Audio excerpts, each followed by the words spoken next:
እሰይ ተወለደ የዓለም መድኃኒት የዓለም መድኃኒት የዓለም መድኃኒት።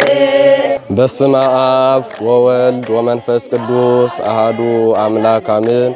በኢትዮጵያ ኦርቶዶክስ ተዋሕዶ ቤተክርስቲያን በወላይታ ሀገረ ስብከት በዳሞት ወይደ ወረዳ ቤተ ክህነት ስር የሚገኘው በአዴሳ ደብረ መድኃኒት ቅዱስ ባለወልድ ቤተክርስቲያን የጌታችን የአምላካችን የመድኃኒታችን የኢየሱስ ክርስቶስ ልደት በዓሉን በዚሁ በአዴሳ ደብረ መድኃኒት ቅዱስ ባለወልድ ስለምናከብር ሁላችሁ ኦርቶዶክሳውያን ስለተጋበዛችሁ በዚሁ በደብሩ መታችሁ የበረከቱ ተካፋይ እንድትሆኑ በእግዚአብሔር ስም ጥሪያችንን እናስተላልፋለን። ኑ ታኅሳስ 29 የጌታችን የመድኃኒታችን የኢየሱስ ክርስቶስ የልደት በዓል በአዴሳ ደብረ መድኃኒት ቅዱስ ባለወልድ ቤተ ክርስቲያን አብረን